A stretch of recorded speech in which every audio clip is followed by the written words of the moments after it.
সুপ্রিয় দর্শক বন্ধুরা, আসসালামু আলাইকুম ওয়া রাহমাতুল্লাহি ওয়া বারাকাতুহু। আশা করি আপনারা সকলেই আল্লাহ পাক রাব্বুল আলামিনের অশেষ দয়া ও মেহেরবানিতে ভালো আছেন। আজকের ভিডিওতে আমরা আপনাদেরকে জানাতে চলেছি আল্লাহ পাক রাব্বুল আলামিনের সাথে পাল্লা দিয়ে সাদ্দাতের বেহেশত নির্মাণ ও তার করুণ পরিণতির হৃদয় বিদারক ঘটনা সম্পর্কে, যা শুনে আপনিও বিস্মিত হয়ে যাবেন এবং আপনার মন ছুঁয়ে যাবে ইনশাআল্লাহ। তাই না টেনে সম্পূর্ণ ভিডিওটি দেখার অনুরোধ করছি।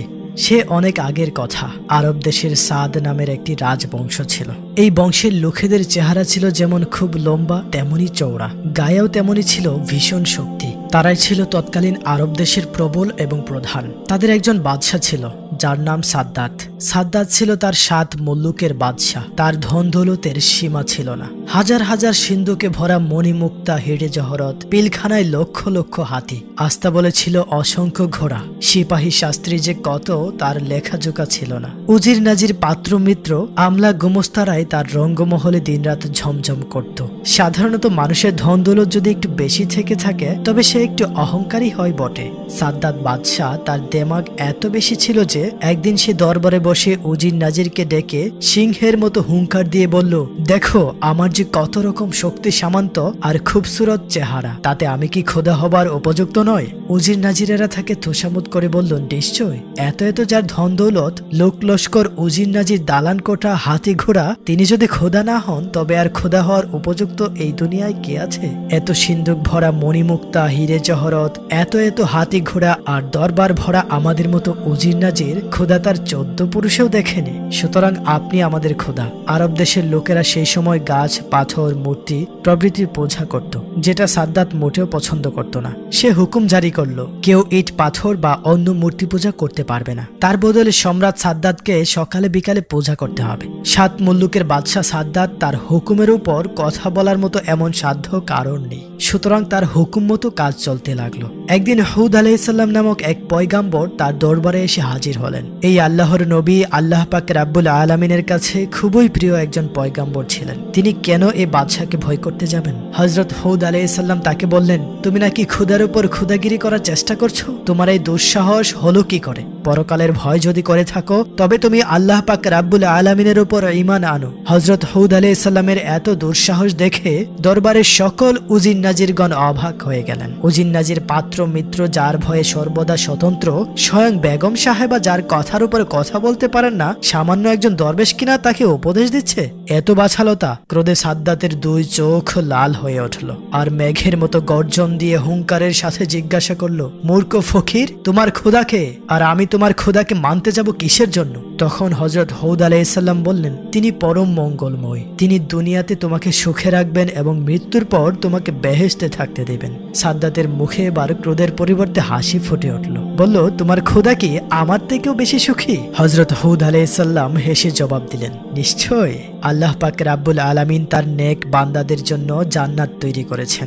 দুনিয়া ছেড়ে গেলে পরকালে বেহেশত। বেহেশতের অতুলনীয় শোভা, অনন্ত শান্তি, অফুরন্ত সুখ, চাঁদের মতো খুবসুরত হুর তো তুমি ভোগ করতে পারবে না। সাদ্দাত অবজ্ঞা ভরে হু হু করে হেসে উঠল। বলল, রেখে দাও তোমার খোদার বেহেশতের কাহিনী। এমন আজগবি গল্প ঢের ঢের শুনেছি। হযরত হুদ আলাইহিসসালাম বললেন, আজগবি নয়, সত্যি সত্যি। খোদার এমন অপরূপ বেহেশত কি তোমার পছন্দ হয় না? সাদ্দাত জবাব দিল, হবে না কেন? এমন আজব বেহেশত কার না পছন্দ? কিন্তু তাই বলে তোমার খোদার পায়ে আমি মাথা ঠেকাতে পারবো না? আমার কি নেই? আমি কি তোমার খোদার মতো বেহেশত তৈরি করতে পারবো না? হযরত হুদ আলাইহিসসালাম বললেন, বাদশাহ, তোমার মাথা খারাপ হয়ে গেছে, নইলে এমন কথা তুমি বলতে পারতে না। খোদা যা করতে পারেন তা মানবের করা অসম্ভব। সম্রাট বলল, মূর্খরা এমনই কল্পনা করে বটে, কিন্তু আমি নিশ্চয়ই পারবো। তোমার খোদার চেয়ে আমার টাকা পয়সা, লোক লস্কর কিছুর অভাব আছে নাকি? আমি দেখিয়ে দেব তোমার খোদার বেহেশতের থেকে আমার বেহেশত কত বেশি সুন্দর। সাদ্দাতের কথা শুনে হযরত হুদ আলাইহিসসালাম ভয়ঙ্কর রেগে গেলেন। বললেন, মূর্খ বাদশাহ, এত স্পর্ধা তোমার! তুমি শীঘ্রই দেখতে পাবে এত অহংকার কিছুতেই খোদা সহ্য করবেন না। এবার সাদ্দাত ক্রোধে রেগে গেলেন এবং কাঁপতে কাঁপতে চিৎকার করে বলে উঠলেন, কে আছো?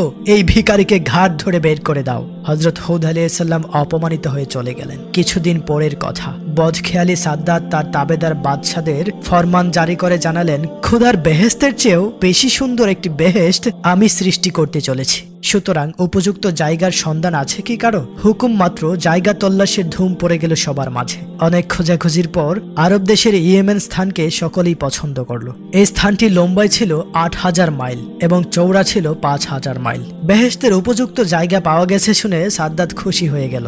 এরপর হুকুম জারি মতে ৭ মুল্লুকের যেসব হীরা মণি মুক্তা জহরত আছে সব এক জায়গায় জড়ো করতে হবে। বাদশাহের হুকুম কেউ অমান্য করার সাহস করল না।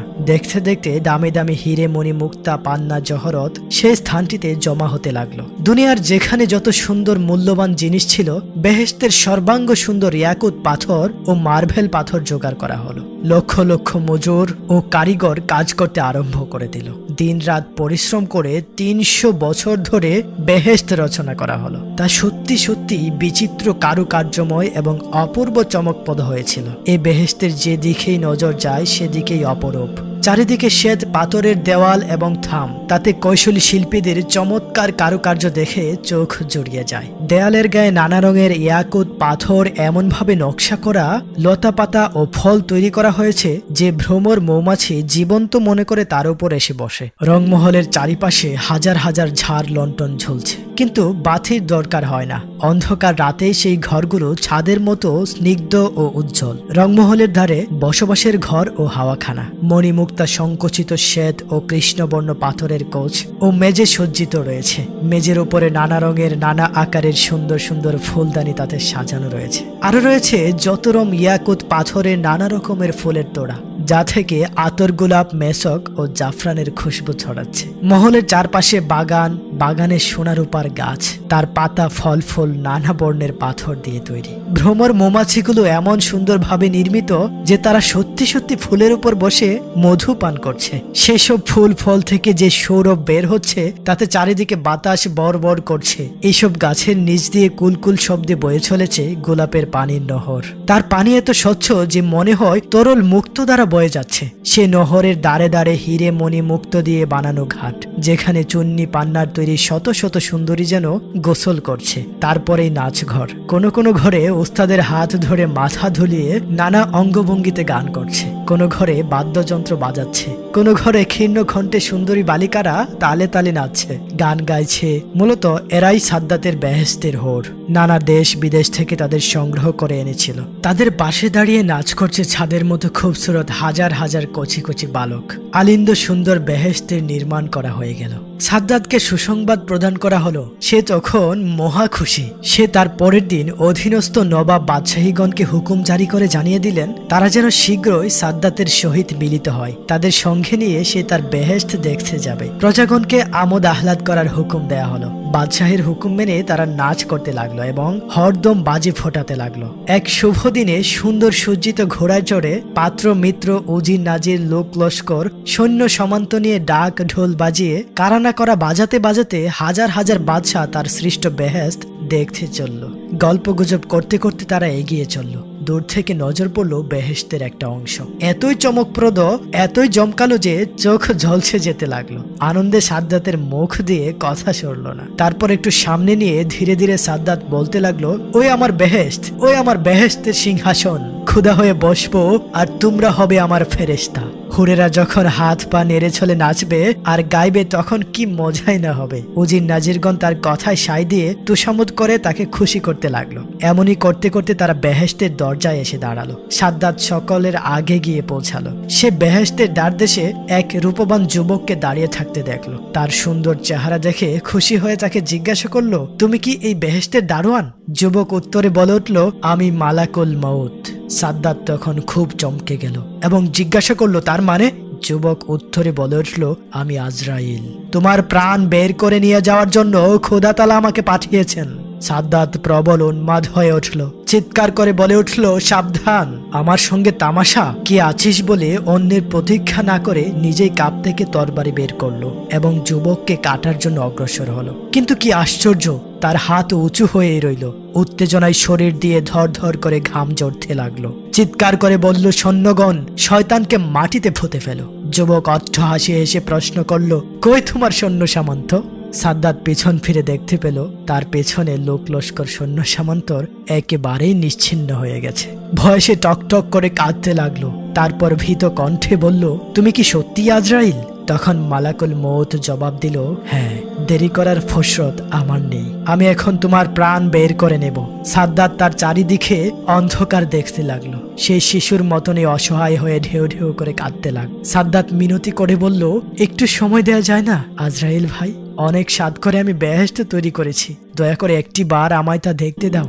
এ বলে সে ঘোড়া থেকে নামবার চেষ্টা করলো। মেঘের মতো গর্জন করে আজরাইল বলল, খবরদার, এক পা এগিয়ে আসবে না।